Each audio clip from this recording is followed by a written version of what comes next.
Hello guys, আসসালামু আলাইকুম। কেমন আছেন সবাই? আশা করি সকলে খুবই ভালো আছেন and welcome back another brand new video to my channel. And আজকে আমি আপনাদের সাথে শেয়ার করতে যাচ্ছি আমার 40,000 টাকা বাজেটের গেমিং সেটআপটি। 40,000 টাকা বাজেটের এই বিলটিতে মনিটরের দামটি বাদ দেওয়া হয়েছে। আর মনিটরের দামটি বাদ দেওয়ার অন্যতম প্রধান কারণ হলো এই মনিটরটি আমার পূর্বেই কেনা ছিল, যার কারণে এই বিলটির সময় মনিটরটি এক্সট্রা ভাবে কেনা হয়নি। তবে আপনারা চাইলে মনিটরটির সহ আপনারা বাজেট করতে পারেন। আর আপনারা যদি এই মনিটরটি নিতে চান তাহলে বর্তমান সময়ে 8 থেকে 9,000 টাকা অ্যাড করা লাগবে। অর্থাৎ আপনার যে মূল বাজেটটি রয়েছে 40,000 টাকার, তার সাথে আরো 8 থেকে 9,000 টাকা অ্যাড করে 48 × 49,000 টাকা বাজেট করতে হবে। So let's begin.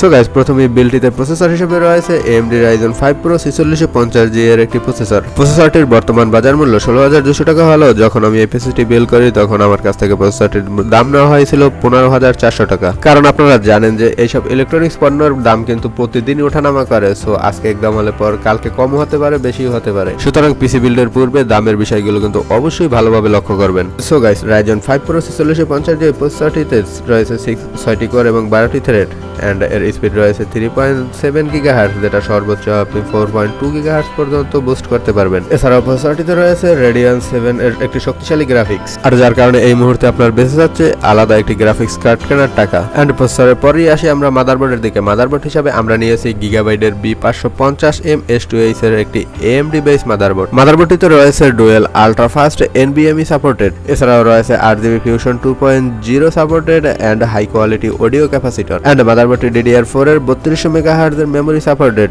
যেখানে রয়েছে দুটি মেমরি স্লট। এই মেমরি স্লট দুটি সর্বোচ্চ 64 GB পর্যন্ত মেমরি সাপোর্টেড। তাছাড়া আপনারা লক্ষ্য করলে দেখতে পারবেন যে মাদারবোর্ডটিতে কিন্তু স্মার্টের ওয়ারেন্টি রয়েছে।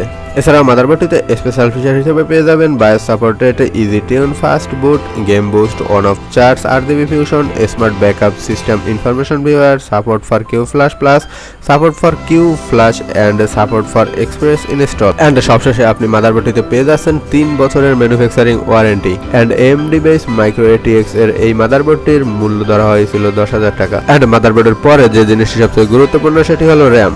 আর র্যাম হিসাবে আমরা ব্যবহার করেছি PNY ব্র্যান্ডের XL R8 এর 8GB এর একটি DDR4 এর 3200 MHz এর র্যাম। PNY ব্র্যান্ডের এই র্যামটির বিশেষ বিশেষত্ব হলো যে এক্সট্রিম ওভারক্লকিং ক্যাপাবিলিটিস। এই র্যামটিতে আপনারা লক্ষ্য করলে দেখতে পারবেন যে আমরা পেয়ে যাচ্ছি স্মার্টের একটি ওয়ারেন্টি, আর এই ওয়ারেন্টি কিন্তু লাইফ টাইম ওয়ারেন্টি। আমার কাছ থেকে র্যামটির মূল্য ধরা হয়েছিল 3300 টাকা, যদিও বর্তমানে এই র্যামটির বাজার মূল্য রয়েছে 3100 টাকা। এন্ড আমার বাজেট কিছুটা কম হওয়ার কারণে আপাতত আমরা একটা স্লটের র্যাম ইউজ করতেছি, 8GB এর একটি র্যাম ইউজ করতেছি। ভবিষ্যতে আশা আছে আরো র্যাম বাড়ানোর। র্যামটিতে এক্সট্রিম ওভারক্লকিং ক্যাপাবিলিটিস থাকার কারণে আপনি চাইলে আপনার মন মতো করে 2133 MHz থেকে শুরু করে সর্বোচ্চ 32 MHz পর্যন্ত এর ভিতরে আপনার যতটুকু দরকার ততটুকু র্যামের স্পিড বাড়াতে কমাতে পারবেন। র্যামের পরই আসা যাক SSD তে।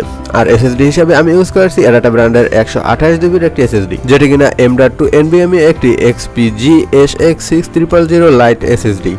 এবং এই SSDটির রিড রাইট স্পিড হলো 2100 MB by 1500 MB per second. ADATA ব্র্যান্ডের এই SSDটির মূল্য ধরা হয়েছিল 2600 টাকা। এন্ড এই SSDর ওয়ারেন্টি হিসেবে রয়েছে 5 বছরের ম্যানুফ্যাকচারিং ওয়ারেন্টি। এন্ড ফাইনালি আমরা চলে এসেছি পাওয়ার সাপ্লাইতে। পাওয়ার সাপ্লাই হিসেবে আমরা নিয়েছি কর্সাইরের CB সিরিজের CB 450 ওয়াটের একটি পাওয়ার সাপ্লাই। কর্সাইরের 450 ওয়াটের এই পাওয়ার সাপ্লাইটি 80+ ব্রোঞ্জ সার্টিফাইড একটি পাওয়ার সাপ্লাই। এন্ড 450 ওয়াটের এই পাওয়ার সাপ্লাইটি দ্বারা আমি চাইলে ভবিষ্যতে 4GB অথবা 6GB এর একটি গ্রাফিক্স কার্ড কিন্তু অনায়াসে ইউজ করতে পারবো। কর্সাইরের এই পাওয়ার সাপ্লাইটিতেও রয়েছে 5 বছরের ম্যানুফ্যাকচারিং ওয়ারেন্টি এবং এর মূল্য ধরা হয়েছিল 3700 টাকা। আর যথাসম্ভব এই পাওয়ার সাপ্লাইটির মূল্য কিন্তু এখনো 3700 টাকাই রয়েছে।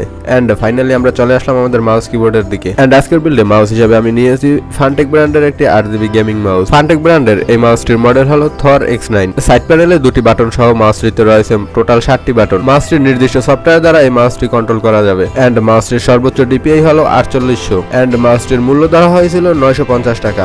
আর মাউসটিতে পেয়ে যাবেন আপনি 1 বছরের ম্যানুফ্যাকচারিং ওয়ারেন্টি। দেন মাউসের পরেই আমরা চলে আসি কিবোর্ডের দিকে। এন্ড কিবোর্ড হিসেবে আমরা চুজ করেছি অ্যান্টেক ব্র্যান্ডের একটি কিবোর্ড। এন্ড আমার 800 টাকা বাজেটের এই কিবোর্ডটিতে রয়েছে 8GB লাইটিং সিস্টেম। এন্ড কিবোর্ডের এই RGB কালারগুলো আপনি 3টি শেপে চেঞ্জ করতে পারবেন। এন্ড এই RGB কালারগুলো চেঞ্জের সাথে সাথে আপনি চাইলে এই কালারটি অফ করেও রাখতে পারবেন। আমাদের এই স্বল্প বাজেট বিবেচনার ক্ষেত্রে কিবোর্ডটির লাইটিং সিস্টেম, বিল কোয়ালিটি মোটামুটি খারাপ না, অনেকটাই ভালো। তবে এই কিবোর্ডটির ভালো দিকের পাশাপাশি কিছু খারাপ দিকও রয়েছে। এন্ড এই কিবোর্ডটির যে দিকটি সবচেয়ে খারাপ লেগেছে সেটি হলো এর বাটন কালারগুলো। অল্প কিছুদিন ব্যবহারে এর বাটনের কালারগুলো উঠে যাচ্ছিল। তবে যাই হোক, 800 টাকা বাজেটের এই কিবোর্ডগুলোতে কিন্তু আহামরি পারফরমেন্স যে ভালো হবে সেটা আশা করাও যায় না। তো গাইস, যাই হোক, আমার এই স্বল্প বাজেটের কিবোর্ডটি দিয়ে আমার দৈনন্দিন জীবনের সবগুলো কাজই আমি খুব ভালোভাবে করতে পারি। তো যাই হোক, আমরা সবশেষে চলে আসি আমাদের কেসিং এর দিকে এন্ড কেসিং হিসেবে আমি চুজ করেছি ভেলোটপ ব্র্যান্ডের M300 সিরিজের একটি মিনি কেস। কেসিংটির ব্যাক সাইডে রয়েছে একটি RGB এয়ার এক্সিস্টার ফ্যান। এখানে আপনি কেসিংটির সাথেই পেয়ে যাচ্ছেন একটি 250 ওয়াটের একটি পাওয়ার সাপ্লাই এন্ড কেসিংটির প্রাইস হলো 3100 টাকা। আর যেহেতু আমি এই কেসিংটির সাথে যে বিল্ট ইন পাওয়ার সাপ্লাইটি ছিল সেটি না নিয়ে অন্য একটি পাওয়ার সাপ্লাই নিয়েছিলাম, যার কারণে এই পাওয়ার সাপ্লাইটির মূল্য বাদ দিয়ে আমার কাছ থেকে 2500 টাকা কেসিংটির দাম নেওয়া হয়েছিল। দেন এখানে আপনার বাজেট যদি কিছুটা কম থাকে তাহলে আপনি চাইলে কেসিং এর সাথে যে পাওয়ার সাপ্লাইটি আছে সেটা দিয়ে প্রাথমিক পর্যায়ে কাজগুলো চালিয়ে নিতে পারবেন। তো গাইস, আজকের ভিডিওটি এই পর্যন্ত। ভিডিওটি ভালো লাগে থাকলে ভিডিওটিতে অবশ্যই একটি লাইক করে দিবেন এন্ড চ্যানেলে নতুন হয়ে থাকলে চ্যানেলটি অবশ্যই সাবস্ক্রাইব করে দিবেন।